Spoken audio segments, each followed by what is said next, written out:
Everyone, it's me Anushka, a fourth year law student. And बहुत ही time हो गया है, करीब 2 या 3 हफ्ते हो गए हैं कि मैंने अपने चैनल पर कुछ भी पोस्ट नहीं किया। वो इस वजह से क्योंकि मेरे 8th सेमेस्टर के एग्ज़ाम्स चल रहे हैं, इसके बाद फिर मेरा फाइनल ईयर शुरू हो जाएगा। तो एग्ज़ाम्स की वजह से मुझे इतना टाइम ही नहीं मिल पाया कि मैं कंटेंट सर्च करूँ और वीडियो बनाऊँ वगैरह, क्योंकि इसमें बहुत टाइम लग जाता है। और अभी मेरे एग्ज़ाम्स ख़त्म नहीं हुए हैं, अभी 3 बचे हुए हैं, लेकिन बीच में मुझे 2-3 दिन का ब्रेक मिल गया। तो मैंने सोचा चलो वीडियो शूट कर लेते हैं, क्योंकि मैंने अपना ये जो पुराना वीडियो डाला था ना, इसके पहले जो वीडियो डाला था तो इसमें काफ़ी सारी क्वेरीज आई थी। और ये वीडियो थोड़ा ऐसा था कि मैंने अपनी थोड़ी पर्सनल जर्नी शेयर की थी, तो काफ़ी लोगों ने मुझसे रिलेट करा।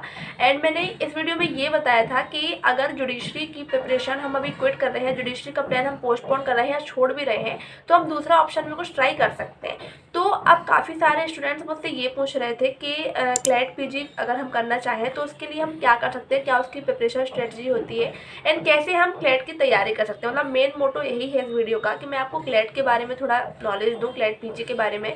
देखो, अभी ऐसा है कि मैं सोच रही हूँ क्लैट पीजी करने का, जो अभी दिसंबर में जो होने वाला है। तो अगर आपको लग रहा है, सबसे पहले मैं आपका ये डाउट क्लियर कर दूँ कि अगर आप फाइनल ईयर में हो और अगर आपको लग रहा है कि आप ये जो क्लैट पीजी अभी होने वाला है 2026 का, ये दे सकते हो या नहीं, तो अगर आपका फाइनल ईयर है, चाहे वो LLB का हो या BA LLB का हो, अगर आप एक फाइनल ईयर के स्टूडेंट हो तो आप ये एग्ज़ाम 2026 का दे सकते हो। तो अगर अभी आप सोच रहे हो कि मैंने अभी कुछ भी पढ़ा नहीं है, मुझे पता नहीं है इसके बारे में क्या चीज़ें कैसी हैं, तो मैं अब तैयारी करूँ तो मेरा क्रैक होगा या नहीं, तो देखो मैं अपनी पर्सनल स्टोरी बताऊँ कि मेरा पूरा फोकस था जुडिशरी के ऊपर। मुझे जुडिशरी ही करनी थी और मैंने ये भी सोचा था कि मैं जुलाई अगस्त से कोचिंग वगैरह ज्वाइन कर लूँगी। लेकिन फिर उसके बाद जब ये डिसीजन आ गया इंस्टेंट कि अब जुडिशरी के लिए 3 साल हमको वेट करना पड़ेगा, एडवोकेसी वगैरह प्रैक्टिस करनी पड़ेगी, तो फिर मैंने एकदम से सोचा कि चलो अब 3 साल का तो हम वेट इतना नहीं कर सकते, तो मैं क्लैट पीजी देने का सोच सकती हूँ कि अगर मैंने क्लैट पीजी दिया या मेरा क्लैट पीजी क्रैक हो गया तो मेरा एक प्लान बी के तौर पर हम उसको ले सकते हैं। एक बैकअप प्लान बन सकता है कि अगर जुडिशरी के लिए हमको काफ़ी टाइम लग भी जाएगा 3 साल का, तो हमारे पास एक बैकअप प्लान रहेगा। तो क्लैट पीजी के थ्रू आपको LLM में एडमिशन मिलता है, अच्छे जो NLUs होते हैं आपको उसमें एडमिशन मिलता है। तो जो लॉ ग्रेजुएट्स होते हैं वो क्लैट पीजी मतलब कि क्लैट पीजी करते हैं आफ्टर ग्रेजुएशन, आफ्टर UG वो क्लैट पीजी करते हैं। तो क्लैट पीजी के थ्रू अगर आपकी अच्छी रैंक आती है तो आपको डायरेक्ट PSUs में भी जॉब्स मिल जाती हैं, और अगर आपको LLM के लिए अच्छा NLU वगैरह मिल जाए तो आपके प्लेसमेंट्स भी वहाँ पे हो जाते हैं। तो आपको यहाँ पर जो है अच्छा ऑप्शन मिल जाएगा आपके करियर के लिए। ऐसा नहीं लगेगा आपको कि नहीं मेरे यार लॉ करके मेरा टाइम वेस्ट हो गया, ऐसी सारी चीज़ें। तो अगर आपको ऐसा लग रहा है कि मेरे पास अब कुछ भी प्लान नहीं बचा है, मैं कुछ नहीं कर सकती, मैंने लॉ लेके मेरी टाइम बर्बाद हो गया, ये सारी चीज़ें, तो आप क्लैट पीजी के लिए सोच सकते हो और अच्छा ऑप्शन है। तो अगर आपको लग रहा है कि नहीं 4-5 महीने बचे, क्योंकि 7 दिसंबर को समथिंग क्लैट पीजी होगा, तो अब अभी से देखा जाए तो जुलाई अगस्त सितंबर अक्टूबर एंड नवंबर सिर्फ 5 महीने ही हैं आपके पास प्रिपेयर करने के लिए।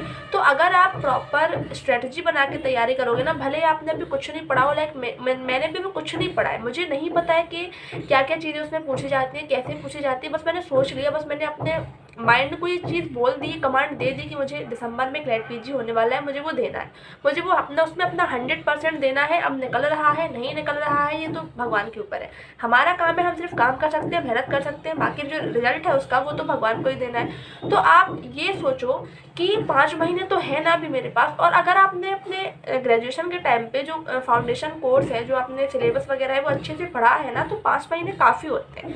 अगर आपको ऐसा है कि अगर आपने पढ़ा ही नहीं है, आपको पता ही नहीं है कि क्या सब्जेक्ट्स कैसे होते हैं, तो फिर हो सकता है कि आपको प्रॉब्लम जाए। लेकिन अभी हम रिसेंटली ग्रेजुएट हो रहे हैं, अभी हम वो सब सारे सब्जेक्ट्स पढ़ के आ रहे हैं, तो इतना तो हमको नॉलेज है कि हमको सिर्फ 5 महीने में उसको सिर्फ रिवीजन करने का ही टाइम है, तो हम वो अच्छे से कवर कर सकते हैं। तो अभी का ये जो टाइम है ये सबसे सही टाइम है, आपको 5 महीने में सिर्फ उन सब्जेक्ट्स को पढ़ना है दोबारा, क्योंकि अगर 1-2 साल का गैप मिल गया ना तो फिर वो सब्जेक्ट्स जो है आपके दिमाग से निकल जाएंगे। अभी वो है जो न्यू है, अभी आपने फ्रेश पढ़े हैं तो वो अभी आपके दिमाग में है, तो आप उनको कर सकते हो।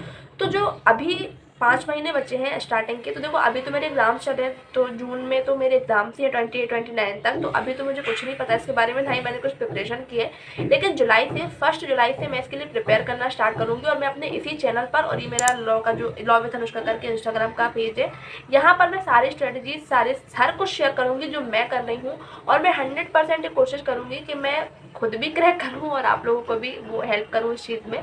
तो अगर आपको लग रहा है कि नहीं 5 महीने मेरे लिए बहुत कम है, मैं नहीं कर सकती इसमें, तो मेरा नहीं हो पाएगा, तो प्लीज़ ये माइंडसेट छोड़ो। आप अपने दिमाग को एक कमांड दो कि नहीं मुझे करना ही है ना। एक सीट ही चाहिए है, एक सीट के लिए हम इतनी मेहनत तो कर ही सकते हैं। और देखो ऐसा है कि अभी हम ना देके अगर हम ये सोचे कि नहीं हम अगले साल देंगे, तो 1 साल वेट करने से अच्छा है कि हम उस चीज़ के लिए एटलीस्ट ट्राई तो करें, है ना। अगर हमारा नहीं भी हो रहा है तो हमको एक्सपीरियंस हो जाएगा नेक्स्ट ईयर के लिए कि हमने पिछले साल पेपर दिया था, तो हमको थोड़ा एक्सपीरियंस हो जाता है इस चीज़ का कि ऐसे ऐसे क्वेश्चंस पूछे जाते हैं, ऐसी ऐसी सारी चीज़ें होती हैं, तो वो हमारे लिए ही अच्छा है। तो अगर आप ये सोच रहे हो कि नहीं मैं इस साल का नहीं मैं अगले साल का दूंगा क्योंकि मेरी कोई प्रिपरेशन नहीं है, तो ये सारी चीज़ें आप बिल्कुल अपने दिमाग से निकाल दो।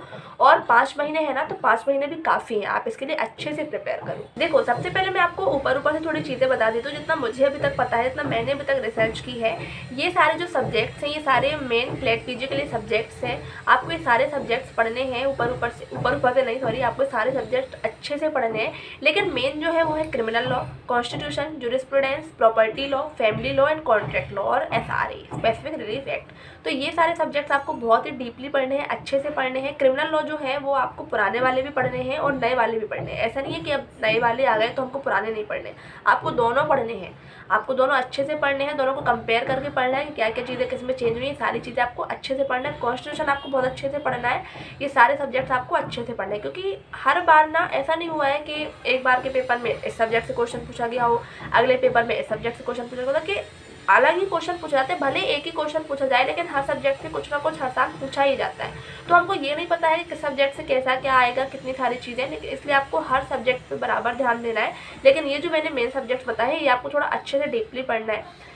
सेकंड चीज़ आती है जजमेंट्स वगैरह, जो लैंडमार्क जजमेंट्स होते हैं अभी तक के, जैसे केशवानंद भारती का, मिनर्वा मिल्स, मेनका गांधी, और सारे जो लैंडमार्क जजमेंट्स हैं जो आपने अभी तक के अपनी ग्रेजुएशन में पढ़े हैं, आपको लगता है कि हाँ ये लैंडमार्क जजमेंट्स हैं, आपको वो अच्छे से पढ़ना है। अब देखो डायरेक्ट जजमेंट्स पढ़ने का भी एक तरीका होता है जो आई डोंट थिंक सो कि सब लोगों को मालूम होगा। इनफैक्ट मुझे भी बहुत टाइम बाद पता चला। तो मैं अब जो नेक्स्ट वीडियो डालूंगी ना, मैं इसी पर डालूंगी कि how to read landmark judgements, ठीक है, क्योंकि वो बहुत लंबे होते हैं, बहुत ज़्यादा हेक्टिक होते हैं, आप एकदम से उनको सारा नहीं पढ़ सकते। तो उसको पढ़ने का तरीका होता है जो मैं आपको नेक्स्ट वीडियो में बताऊँगी। मैं कोशिश करूँगी कि मैं वीडियो जल्दी ही बनाऊँ ताकि आपको इसमें हेल्प हो जाए। और थर्ड चीज़ जो आती है, जो करंट के जजमेंट्स हैं पास्ट 3 ईयर के, जैसे 2023, 24 एंड अभी 25, तो इन तीनों साल के जो करंट के जजमेंट्स हैं आपको ये भी बहुत अच्छे से पढ़ने। देखो क्लैट पीजी के लिए आपको सबसे ज़्यादा इंपॉर्टेंट है कि आप जजमेंट्स पे फोकस करो, क्योंकि जो मोस्टली क्वेश्चंस है ना वो जजमेंट से ही पूछे जाते हैं, तो आपको उस पर भी अपनी बहुत अच्छी पकड़ बनानी है। थर्ड है डायरेक्ट। अगर आपको लग रहा है कि नहीं मैंने अभी तक, क्योंकि मेरा ऐसा सीन रहा है ना कि मैंने अभी तक अपनी ग्रेजुएशन में काफ़ी सारे सब्जेक्ट्स बिना डायरेक्ट पढ़े ही पास किए। तो अगर आपको भी ऐसा लगता है कि नहीं मैंने ग्रेजुएशन में बिना डायरेक्ट पढ़े निकाल लिया, मैं क्लैट पीजी बिना डायरेक्ट पढ़े निकाल लूँगा, तो ऐसा बिल्कुल नहीं है। आपको डायरेक्ट पे भी बहुत अच्छी पकड़ बनानी है, क्योंकि डायरेक्ट में जो चीज़ें लिखी है ना, डायरेक्ट में चीज़ें हमें समझ में आती है, वो हम कहीं और से नहीं देख सकते।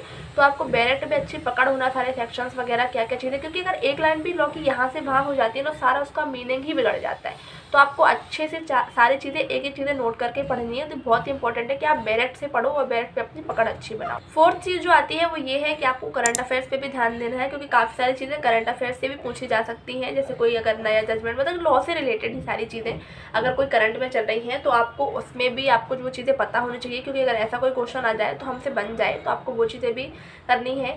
एंड सबसे ज़्यादा आप न्यूज़पेपर रीडिंग पे फोकस करो, क्योंकि न्यूज़पेपर रीडिंग में जैसे वो पैसेज टाइप दिए रहते हैं ना, और जो क्लैट पीजी का क्वेश्चन फॉर्मेट है वो भी पैसेज टाइप दिया। तो आप अभी से पढ़ना स्टार्ट करोगे ना, तो आपको पेपर टाइम पे उसमें बहुत हेल्प मिल जाएगी, आपको थोड़ा एक्सपीरियंस हो जाएगा, थोड़ा आइडिया हो जाएगा। तो डेली बेसिस पे आप जो है न्यूज़पेपर पढ़ना ट्राई करो इंग्लिश का, क्योंकि क्लैट पीजी इंग्लिश से ही होता है। तो जो भी बच्चे हैं जो हिंदी मीडियम से हैं, जैसे मैं खुद हूँ हिंदी मीडियम से, तो मेरा सबसे बड़ा जो स्ट्रगल है वो है इंग्लिश का, कि मुझे इंग्लिश थोड़ा पढ़ने में, समझने में थोड़ा टाइम लगता है। हाँ नॉर्मल है भाई, कोई भी जज मत करना, लेकिन है वो सच्चाई है, और मैं सच्चाई सबको बता देती हूँ भाई कि जो है वो है, इसमें कोई शर्माने वाली बात नहीं है। तो जो भी हिंदी मीडियम के स्टूडेंट्स हैं जिसको ये लगता है कि नहीं मुझे तो इंग्लिश उतनी समझ में नहीं आती, ये सारी चीज़ें, तो आप अभी से वो चीज़ें ट्राई करने का कोशिश करो, और डेफिनेटली होगा यार। ज़रूरी नहीं है कि हमको इंग्लिश नहीं आती है इतने अच्छे से तो हम कोई पेपर नहीं निकाल सकते। वो सिर्फ एक लैंग्वेज है, और लैंग्वेज सीखने में आप 1 महीने 2 महीने का टाइम दो, आप परफेक्ट हो जाओगे उस चीज़ में। तो आप उसका तो बिल्कुल लोड मत लो, और मैंने भी उस चीज़ का लोड तो छोड़ ही दिया है कि नहीं भाई इंग्लिश मुझसे आती नहीं है तो मैं कैसे पेपर निकालूंगी, ऐसा बिल्कुल नहीं है। आप इंग्लिश 1-2 महीने आप डेली भी प्रैक्टिस करोगे ना, तो सारी चीज़ें आपको समझ में आ जाएंगी। नेक्स्ट चीज़ जो आती है प्रीवियस ईयर पेपर। देखो अभी जुलाई से मैं अपनी प्रिपरेशन स्टार्ट करूँगी, तो मैं जुलाई से आपको सारी चीज़ें मटेरियल्स वगैरह शेयर करना शुरू करूँगी। लेकिन अभी जो ये जून के कुछ दिन बचे हैं, तो इसमें आप प्रीवियस ईयर पेपर्स देखो, उनको एनालाइज करो कि कैसे कैसे क्वेश्चन पूछे गए हैं। अगर आपके पास प्रीवियस ईयर पेपर नहीं है तो आप मेरे को यहाँ पर इंस्टाग्राम पे मेरे को DM कर देना, तो मैं आपको प्रीवियस ईयर के जो पेपर्स हैं वो भेज दूँगी। दूँगी। थोड़ा टाइम लग सकता है क्योंकि मैं एग्जाम्स की वजह से भी ज़्यादा एक्टिव नहीं हूँ, बट थोड़ा पेशेंस रखना, मैं भेज दूँगी, आप मुझे मैसेज कर देना। और जब तक ये जून के दिन चल रहे हैं तब तक आप वो प्रीवियस ईयर पेपर्स को देखो, उनको एनालाइज करो, उनको सॉल्व करने का ट्राई करो, क्योंकि अभी इतनी सारी चीज़ें तो आपको पता है कि आप उसमें कुछ तो चीज़ें सॉल्व कर ही लोगे, तो वो सारी चीज़ें आप करने का ट्राई करो जब तक जून के दिन चल रहे हैं। उसके बाद जुलाई से मैं अपनी प्रिपरेशन स्टार्ट करूँगी, तो फिर मैं सारी चीज़ें शेयर करना धीरे धीरे स्टार्ट करूँगी कि कैसी कैसी चीज़ें आपको पढ़ना है, क्या क्या पढ़ना है। मैं आपको सारे नेक्स्ट मंथ का मैं ट्राई करूँगी कि जुलाई के फर्स्ट वीक में मैं आपको वीडियो शेयर कर दूँ, जिसमें मैं अगले 5 महीने का पूरा रोड मैप आपसे शेयर करूँगी कि कैसी कैसी चीज़ें आपको पढ़नी है, एवरीथिंग। उसके बाद मॉक टेस्ट लगाना बहुत ज़रूरी है, क्योंकि अगर आप सिर्फ पढ़ते जाओगे ना और अगर आप मॉक्स नहीं लगाओगे ना तो आपको पता नहीं चलेगा कि आप किस लेवल पे हो। तो आप हर महीने जो है मॉक देने का ट्राई करो। मतलब आप कुछ भी सब्जेक्ट पढ़ो ना, आपने एक सब्जेक्ट जैसे कॉन्स्टिट्यूशन पढ़ा तो आपने कॉन्स्टिट्यूशन का मॉक देना शुरू किया, तो जो सारी चीज़ें आप पढ़ रहे हो आपको डेली बेसिस पे मॉक्स वगैरह देना है, जिससे आपको एक्सपीरियंस भी होता जाएगा चीज़ों का और आपको चीज़ें समझ में भी आती जाएगी और आपको ये भी पता चलता जाएगा कि मैं जो पढ़ रही हूँ वो मुझे याद भी रह रहा है या नहीं। तो मॉक्स देना बहुत ज़रूरी है। तो ये 5 चीज़ें आपको करनी है अभी फ़िलहाल में, कि नहीं अभी फ़िलहाल में नहीं, जुलाई से सॉरी, कि आपको जो मेन सब्जेक्ट्स हैं उस पर आपको अच्छे से फोकस देना है, उस पर अच्छी पकड़ बनानी है, बैलेट पे अच्छी पकड़ बनानी है, आपको लैंडमार्क जजमेंट्स पे फोकस देना है और जो अभी करंट के जजमेंट्स हैं उन पे फोकस देना है, न्यूज़पेपर पढ़ना है और प्रीवियस ईयर पेपर तो आप अभी जून के महीने में ही देख लेना सारी चीज़ें कि क्या कैसे हैं, क्योंकि प्रीवियस ईयर पेपर देखने से आपको ये आइडिया हो जाता है ना कि कैसे क्वेश्चन पूछे जा रहे हैं, कैसे टाइप्स के और किस सब्जेक्ट से कितना क्वेश्चन पूछा जा रहा है, कैसे टाइप्स के ज़्यादा टफ पूछे जा रहे हैं या इजी पूछे जा रहे हैं, ये सारी चीज़ें का आपको आइडिया हो जाता है। तो आप अच्छे से उनको एनालाइज कर लो ताकि आपको वो समझ में आ जाए। और उसके बाद फिर जुलाई से हम मेन स्टार्ट करेंगे, तो मुझसे जितना हो पाएगा मैं 100% अपना ट्राई करूँगी कि मैं आपकी हेल्प करूँ कि क्या क्या चीज़ें पढ़नी है, क्योंकि मुझे भी वो 7 चीज़ें कवर करते चलनी है। तो मैं ट्राई करूँगी कि जितना हो सके मटेरियल्स मैं आपसे शेयर करूँ, मैं अपने पेज पर और यहाँ यूट्यूब चैनल पर भी मैं शेयर करते जाऊँगी, सो डोंट वरी। तो आज के लिए इतना ही, मैंने वीडियो सिर्फ नॉर्मल यही सब बताने के लिए बनाई थी। एंड जो मेन है वीडियोस वो मैं जुलाई से पोस्ट करना स्टार्ट करूँगी, बस मेरे एग्जाम्स हो जाएँ, जून में एंड हो जाएंगे, उसके बाद मैं पूरी कोशिश करूँगी आप लोग की हेल्प करने की। तो अगर आपको कोई डाउट आता है तो आप मुझे यहाँ कमेंट सेक्शन में बता देना या फिर मेरे इंस्टा पर DM कर देना। एंड जुलाई से हम अपनी तैयारी शुरू करेंगे। So all the best.